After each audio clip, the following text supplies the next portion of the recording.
Yo después saqué la lista. Les voy a compartir el tema de hoy que vamos a ver.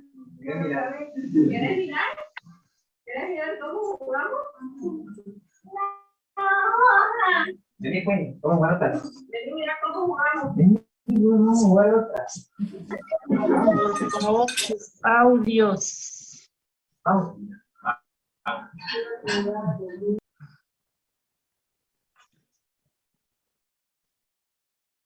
¿Se ve, chicos?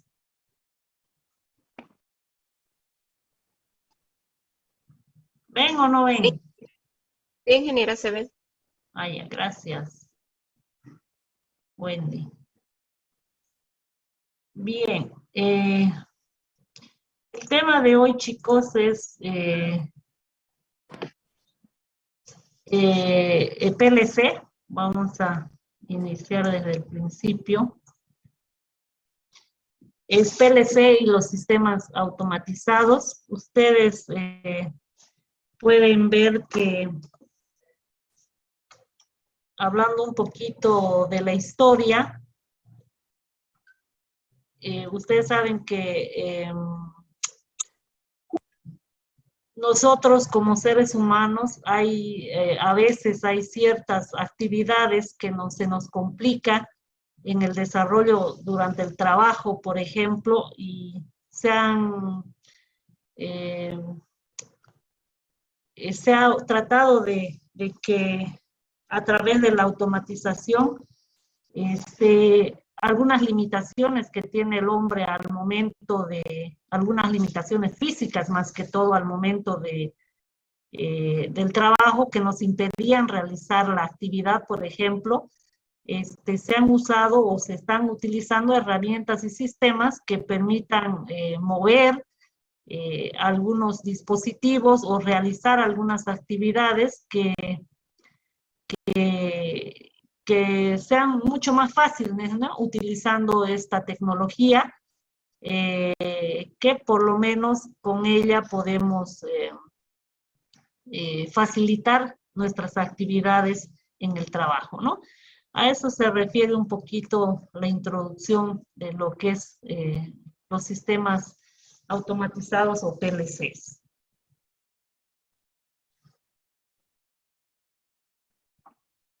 Ay, no sé por qué no quiere.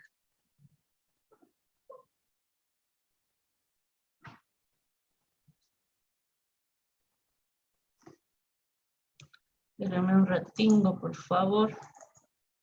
Hay una...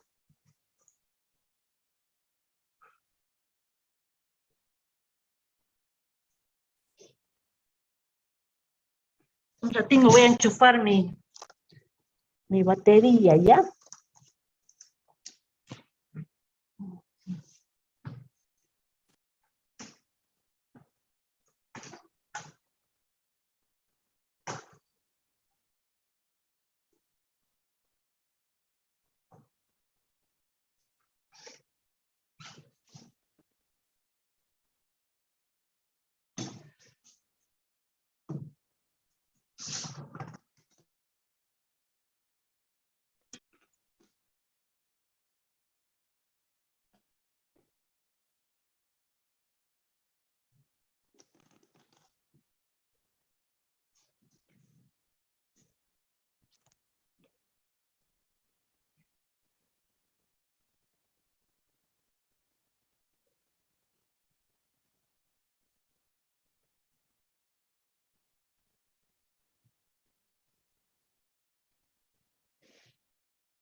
Ya.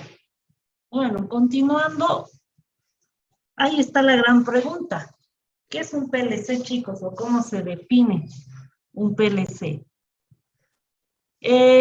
Un PLC se conoce como el controlador lógico programable. Estos sistemas tienen la capacidad de realizar correctamente las acciones para las que han sido diseñadas sin necesidad de la intervención del ser humano. En esta definición se ve claro que la automatización se centra en el control de acciones y no en cómo se realizan estas, ¿no?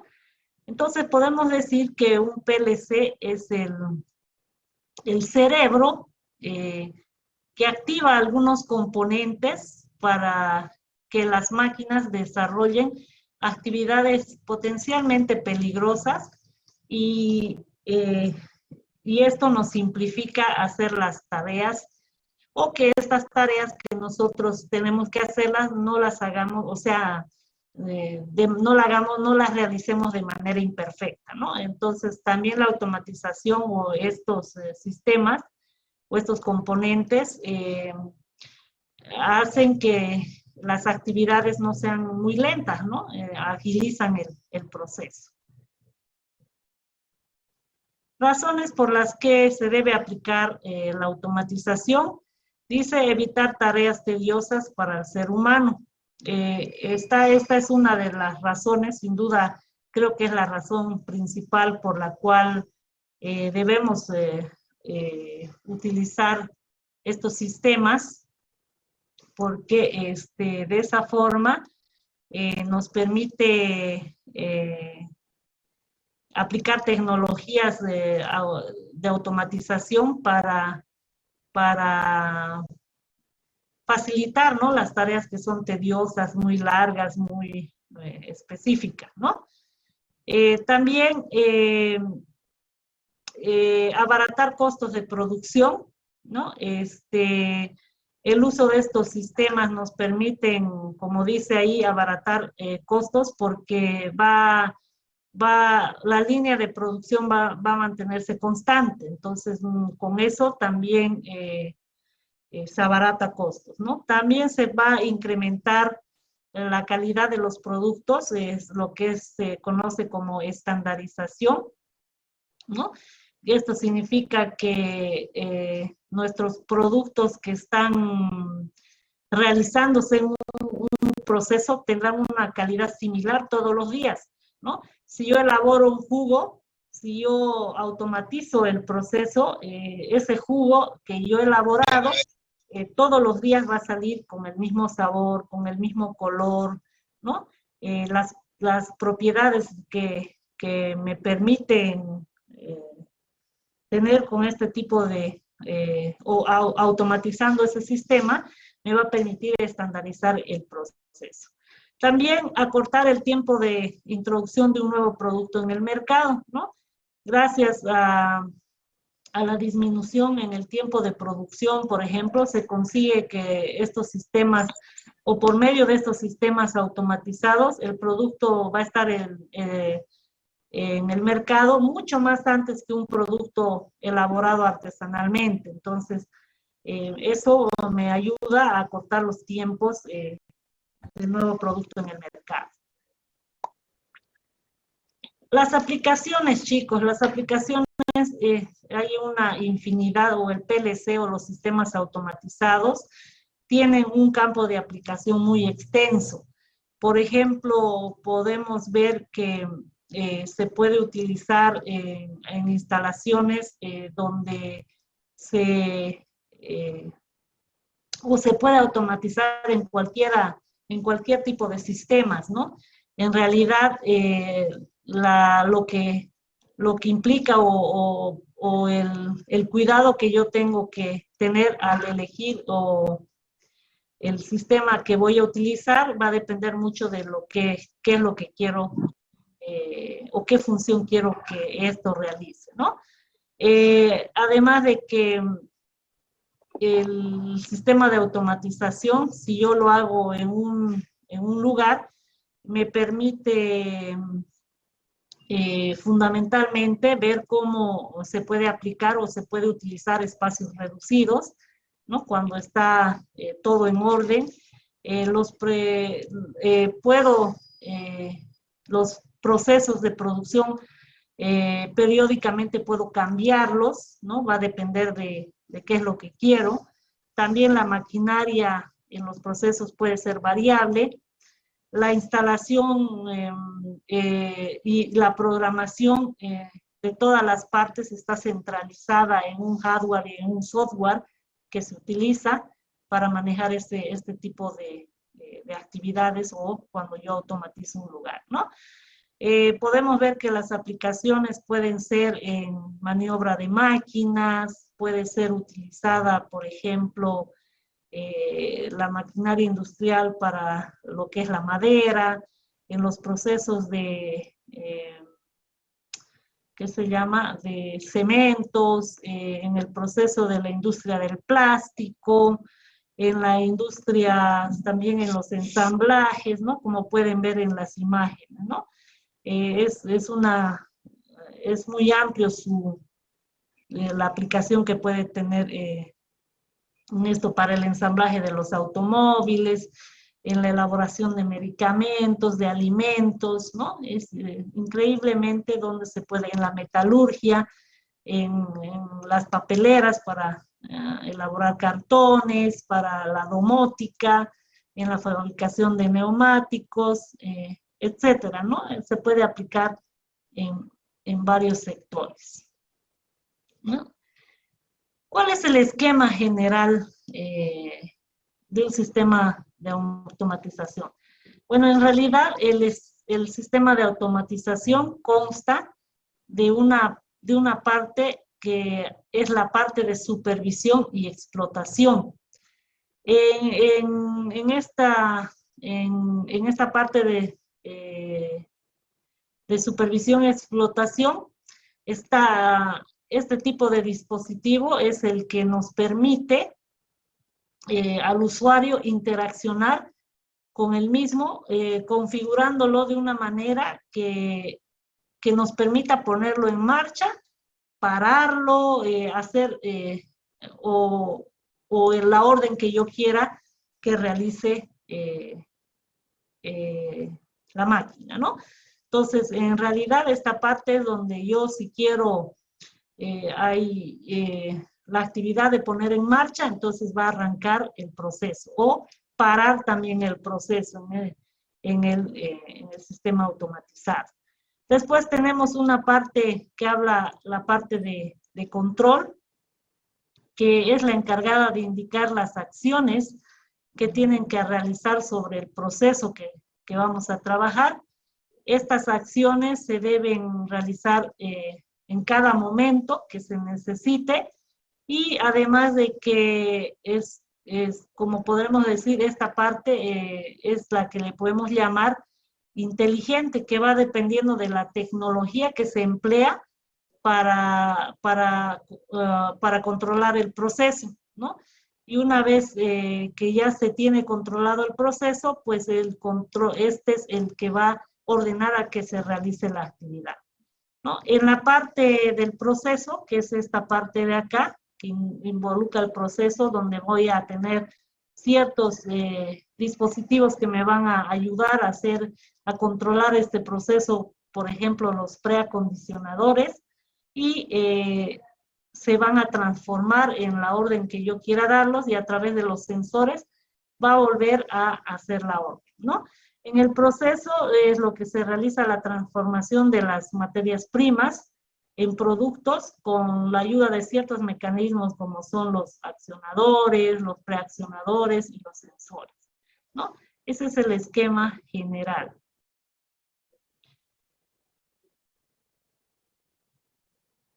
Los componentes de un sistema automatizado, en la parte de la supervisión, como dice acá, nosotros tenemos un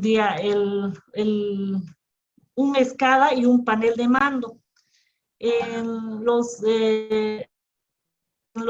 paneles de mando, nosotros vamos a ver el manejo y la visualización de las maquinarias a través de estos paneles, y vamos a tener que la supervisión también a través del diagrama escala, ¿no? Que podemos tener, ¿no? Después va a pasar a la parte del control. En el control se puede utilizar en el PLC propiamente dicho, algunas tarjetas o algunos controladores.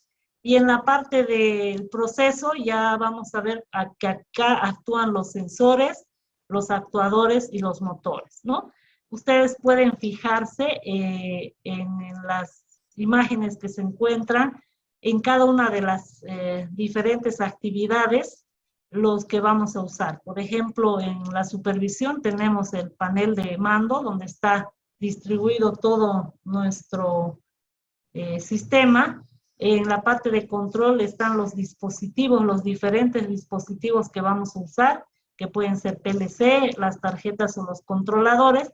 Y en la parte final del proceso tenemos algunos sensores, actuadores o motores que van a realizar esta actividad. Espérenme un ratito, chicos. Chau, Inge, ¿cómo? Ayúdame. Ah, ya, eso ya hablas. Evaluador. No sé por qué no funciona mi ratón, pero no quiere.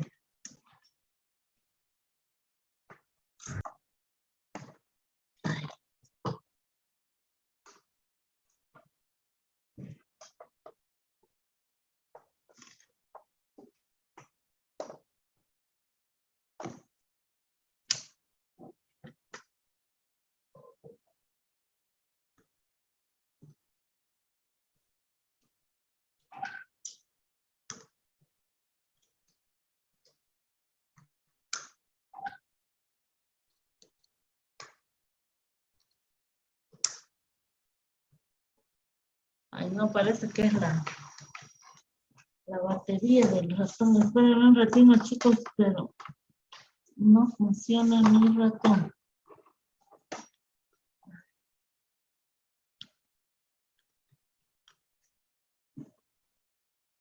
Ya, ahora sí.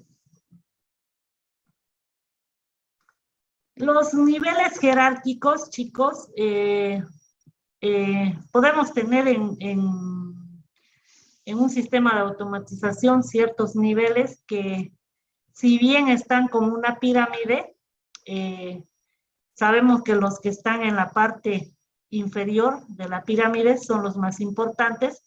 Sin embargo, estos niveles nos permiten tener un mayor control en lo que se refiere al sistema de automatización, ¿no? Podemos tener en los niveles, como se dice, de campo, que son los que están en la base de esta pirámide o de este nivel jerárquico, ¿no?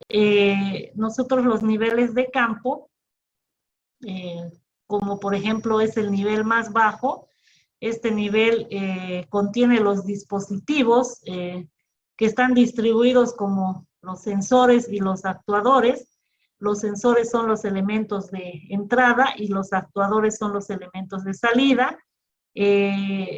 También en este tipo o en los niveles de campo, podemos decir que estos se comunican más directamente con los sistemas de automatización en un tiempo real, ¿no? En los niveles, en el siguiente nivel que corresponde al nivel de control, el nivel de control, podemos encontrar los diferentes tipos de controladores lógicos, programables, los PLCs. Por ejemplo, podemos tener Ethernet, intranet, Internet, ¿no? Como niveles de control. Y dentro de estos límites, o dentro de estos niveles de control, se encuentran todos los sistemas informáticos de automatización, es decir, los que van a cumplir, o es las órdenes que nosotros vamos a hacer que las máquinas realicen a través de los sistemas informáticos que nosotros tengamos instalados en nuestro sistema, ¿no? Y en los niveles de mando, que es el que está en el vértice, en los niveles de mando, es el nivel superior de los sistemas de automatización. En este caso, este controlador son los computadores que nosotros vamos a conectar a través de el sistema informático. Esto es lo que van a hacer, es recibir toda la información de toda el área y mediante esto vamos a automatizar. Espérenme un ratito, chicos.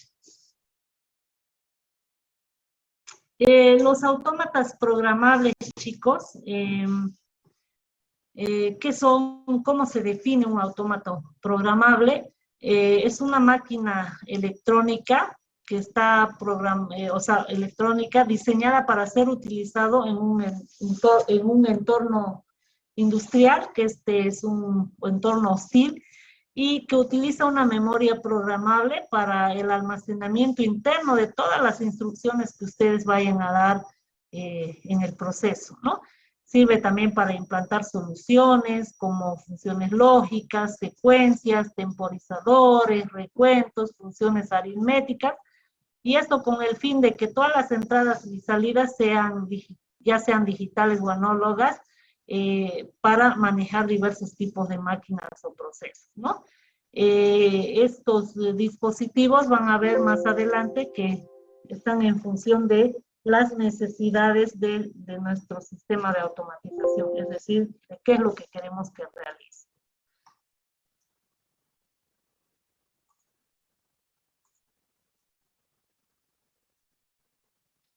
Una estructura del PLC puede tener fuentes, ¿no? Sí, ¿no?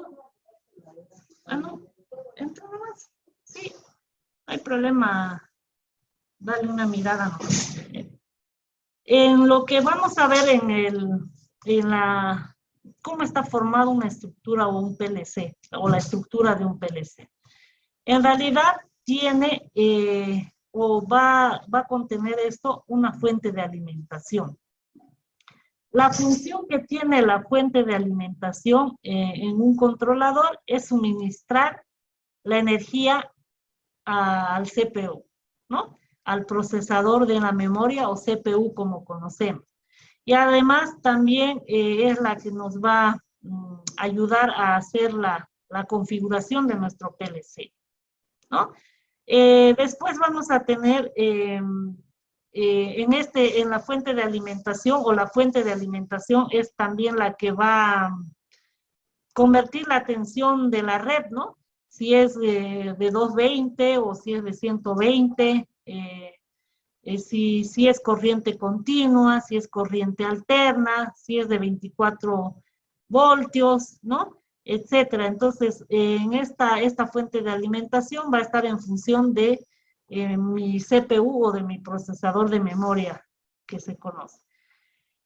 Después tiene el CPU, que es la unidad central de proceso o el procesador de memoria, también se la conoce.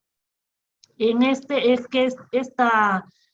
el que se encarga de recibir las órdenes del operador por medio de un computador que está programado, o de algún módulo de entrada que tengamos en este sistema de automatización o en el PLC, ¿no? Entonces, este es el que va a recibir la información en este caso.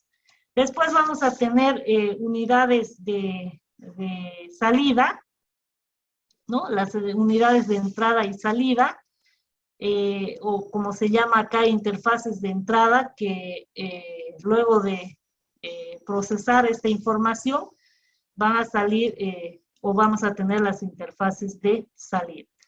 Las entradas y salidas en realidad son letras que están escritas en el modelo, ya sea, y va a depender también del tipo de fabricante que vamos a elegir. Y en esto lo que nos hace es dar las instrucciones específicas, ¿no? Qué es lo que queremos que haga y qué es en lo que vamos a recibir como salida, ¿no? De eso se encarga las entradas y las salidas. Las entradas pueden ser los sensores, por ejemplo, los interruptores, los finales de carrera, los pulsadores. Esto también nos permite, va a depender del tipo de entrada que tengamos, ¿no? Pueden ser analógicas o digitales, ¿no? Las digitales, por ejemplo, son las que se basan en el principio de todo o nada, es decir, que son los que conducen una señal y poseen un nivel de tensión específico. Las entradas pueden ser corriente alterna, corriente directa, ¿no? Y en el caso de las análogas o las entradas análogas, estas pueden poseer un rango dentro determinado que está especificado por el fabricante y, por ejemplo, puede ser el voltaje que va de 0 a 10 voltios o también puede ser la corriente que va de 4 a 20 ohmios, ¿no? Va a depender, o amper también, va a depender también de las especificaciones que nos den los fabricantes, ¿no? En cuanto a las salidas, podemos ver que igual las salidas pueden ser análogas o digitales, ¿no? Va a depender también de la corriente, si es de 120 o es de 220, o tengo que utilizar un dispositivo que vaya si es 120 y acá es la corriente 220, un transformador que me permita hacer esa actividad, ¿no?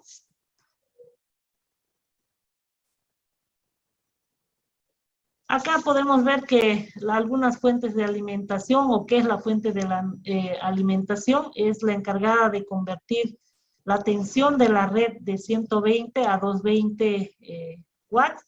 Y cuando tenemos a baja tensión con corriente continua, normalmente es de 24 voltios, ¿no? Los dispositivos de programación hemos dicho que nos permiten comunicar al operario con el sistema. Las funciones básicas son las siguientes. Puede transferir y modificar los programas, verificación de la programación y también la información del funcionamiento de los procesos.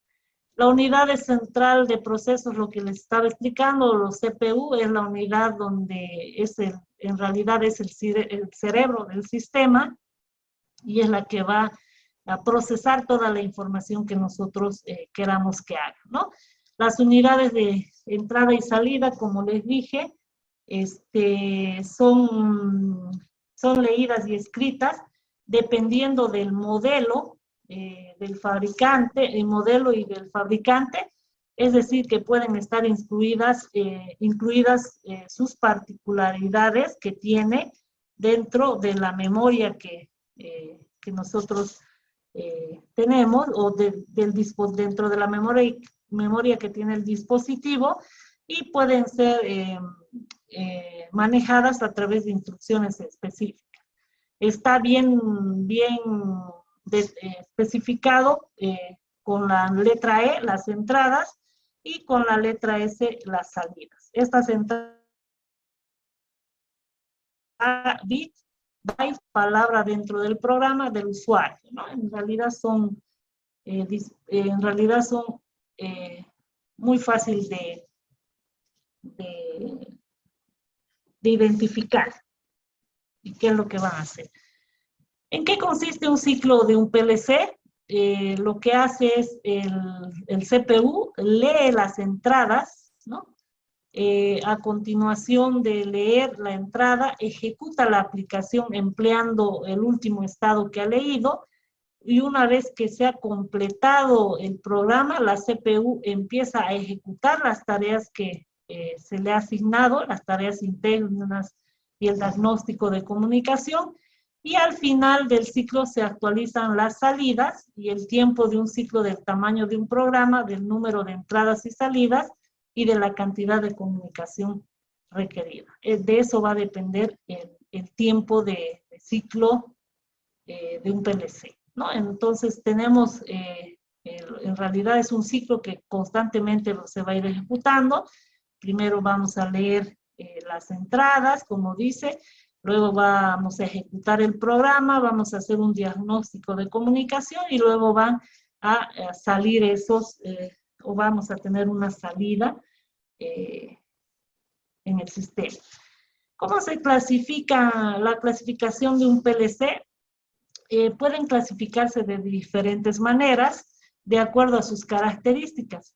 Pero por lo general podemos clasificar en tres categorías. Los PLC nano, generalmente un PLC de este tipo es compacto, es decir, que integra la fuente de alimentación, la CPU y las entradas y las salidas, y se puede manejar en un conjunto reducido de entradas y salidas, ¿no? Los PLC nano son muy usados en los sistemas de automatización.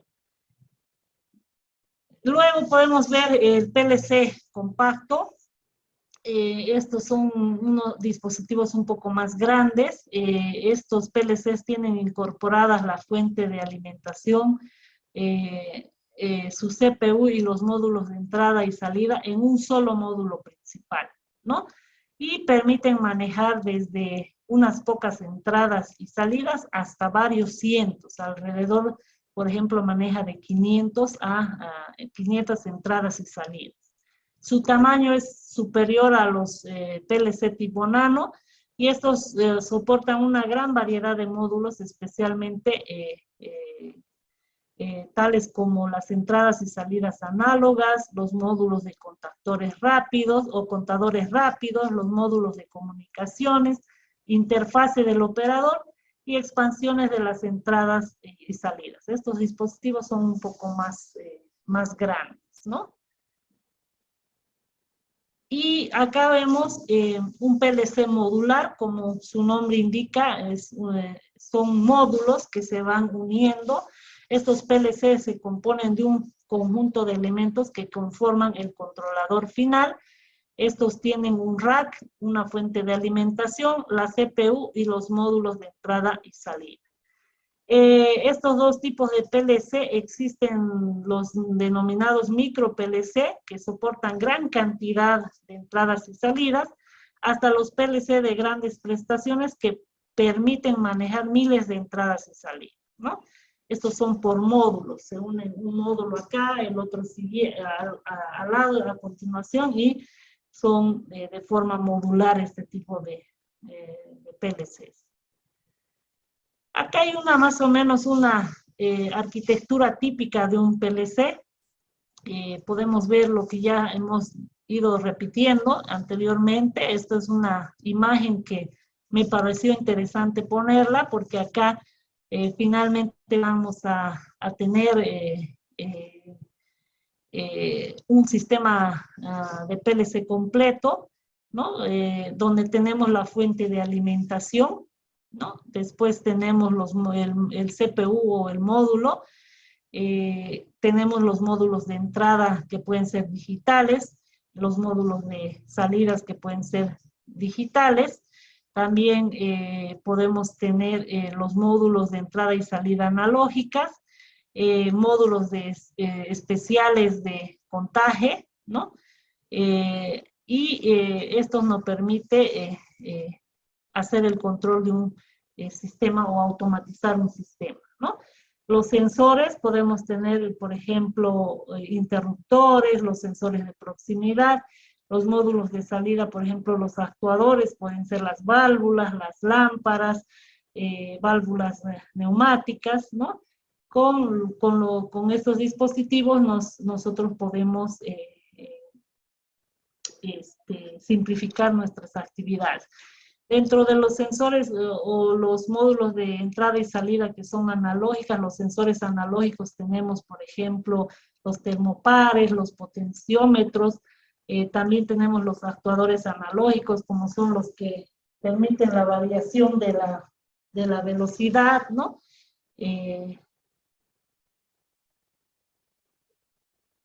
El criterio para seleccionar un PLC, chicos, ¿no?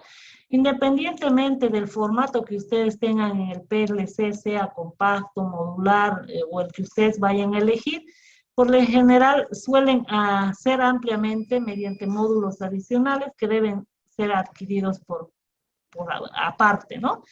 La diferencia entre uno u otro dispositivo que ustedes vayan a usar, en realidad es el precio. Y ustedes, en función al precio, que son caros, ¿no? Entonces ustedes, en función del precio, van a tener que fijarse que y a la actividad que vayan a querer que automatizar, van a tener que elegir, tienen que usar el criterio para su selección de un PLC, ¿no? Como pueden ver, uno de los factores o el factor primordial para usar o elegir el PLC está entre el precio y la funcionalidad, ¿no? Por ejemplo, los contactores, si ustedes colocan en un gráfico, ¿no? Mientras tenemos los contactores, la funcionalidad está en función al precio del equipo que vaya a ser, ¿no? Los PLCs, por ejemplo, tienen alta funcionalidad, pero su precio también es elevado, ¿no? Entonces, de eso va a depender cómo elija yo o seleccione mi PLC. El campo de aplicación, fíjense, de los contactores auxiliares, puede utilizar múltiples contactos, son enclavables, tienen un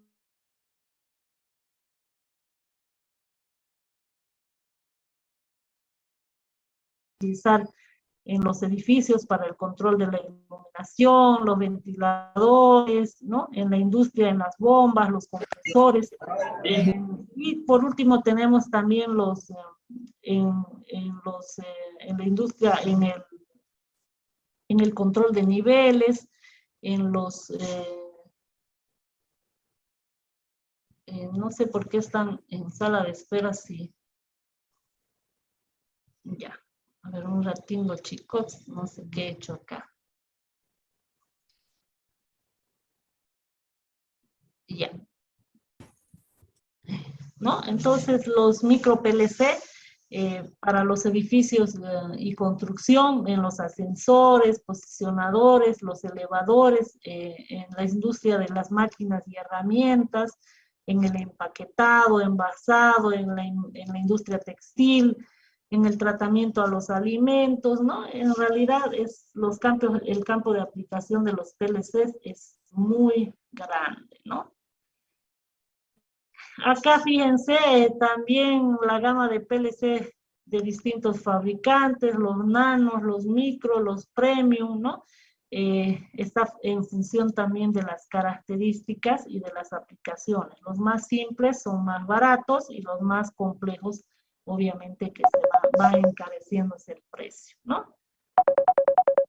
Las limitaciones en el entorno industrial, por ejemplo, para nosotros es crítico el tema de las máquinas eléctricas que están diseñadas para trabajar en un entorno industrial hostil que siempre vamos a tener problemas, ¿no?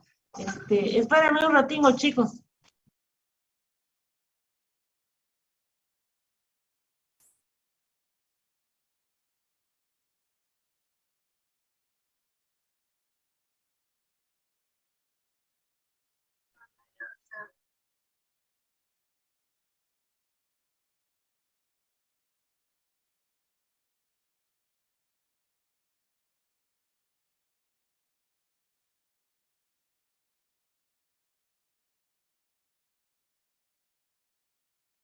Decía, las limitaciones de los autómatas programables en un entorno industrial son como los autómatas programables son máquinas eléctricas.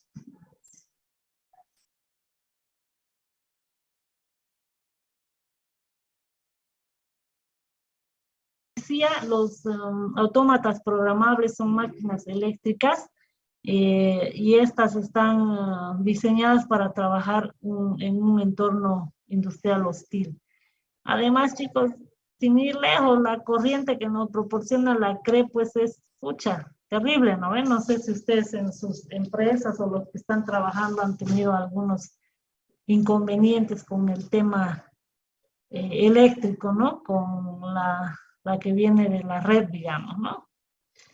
Los ambientes físicos y mecánicos, las vibraciones, choques, afectan a los contactos, a contactos y soldaduras, humedades arriba del 80%, provocan mayores condensaciones, aceleran la corrosión, humedades ya también con valores muy bajos al 35%, son potenciales eléctricos, hay alteración lógica del control, temperaturas elevadas o bajas afectan a la parte electrónica, la solución que se refiere al aislamiento y la estabilización térmica y la humedad, la polución química, los gases corrosivos, vapores, polvos, minerales corrosivos, ¿no? Que en los circuitos pueden ocasionar cortocircuitos, aislamiento de cajas estancadas, barnizadas de circuito impresos, ¿no?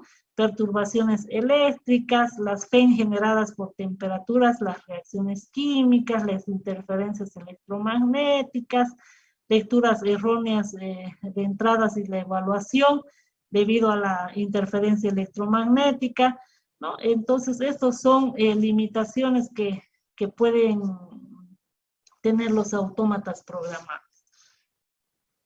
Sin embargo, como hemos indicado, son los que nos pueden o nos ayudan a mejorar, ¿no? Nuestro sistema en un proceso. Un ratito, aquí vamos a guardar el chat. Ya. Dentro de los sistemas o dentro de los PLCs tenemos diferentes tipos de lenguajes de programación, ¿no? ¿Qué son los lenguajes de programación? Son símbolos, caracteres o algunas reglas de uso que fueron diseñados para poder tener una comunicación de los usuarios con las máquinas, ¿no?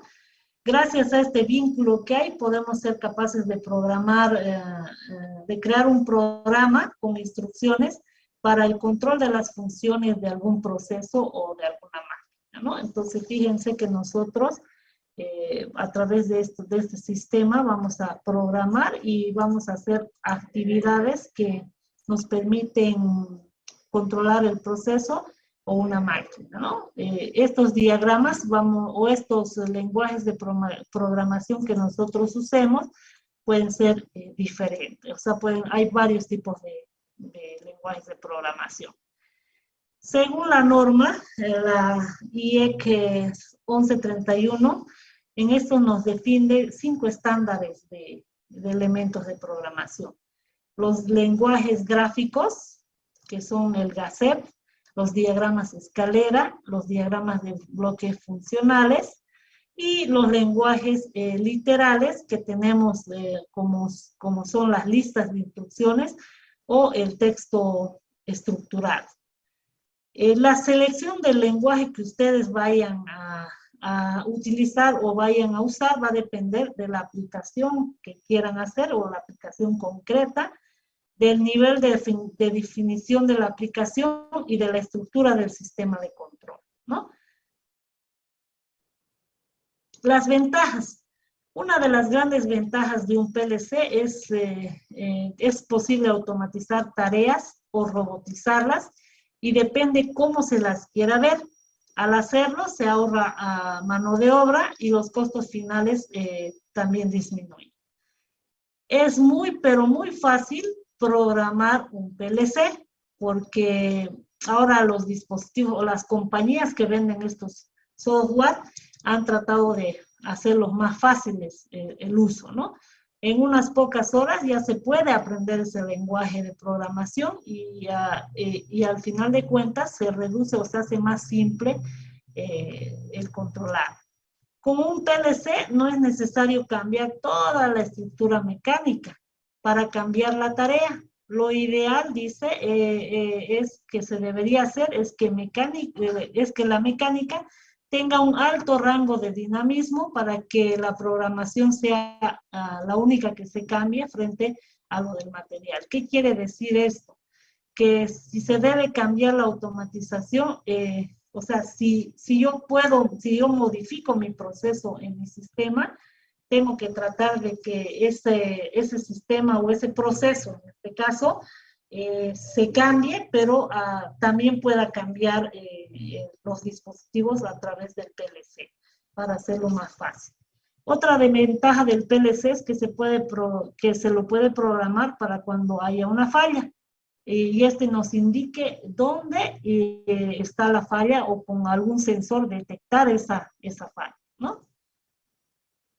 Las desventajas del uso de los PLCs es que antes de automatizar una tarea en la industria es necesario tener en cuenta todos los detalles de lo que se debe hacer para que no salga nada mal, ¿no? Si omitimos algún detalle dentro del proceso, no vamos a poder automatizar. También dice que otra desventaja es que la tarea o el proceso depende total y enteramente del código de programación. Si está mal, ¿qué se llama? Si está mal la programación, no va a poder ejecutar las actividades o las tareas que yo le haya asignado, ¿no? El costo inicial de lo que implica automatizar con un PLC es muy elevado. Entonces, esta es una clara ventaja por la que a veces muchas de las industrias no automatizan porque es caro. Pero también a la larga hay que ver hay que demostrar que si bien se invierte dinero, después con la reducción de tiempos, el proceso controlado, voy a tener menos pérdida, al tener menos pérdida voy a también tener, después voy a poder recuperar eso, ¿no? Ese era el tema de hoy. En la próxima clase les voy a dar una introducción de lo que es dentro del lenguaje de programación que vamos a ver, es el diagrama de escalera. Les voy a mandar para que ustedes puedan descargar el ACSoft, que es el que vamos a utilizar para poder, así como hemos visto en neumática, el FluidSync, el ACSoft es un sistema que nos permite automatizar o utilizar en los PLCs, ¿no? La próxima clase les voy a dar eso y vamos a hablar del diagrama escalera, que es el lenguaje que vamos a utilizar para aprender, ¿ya?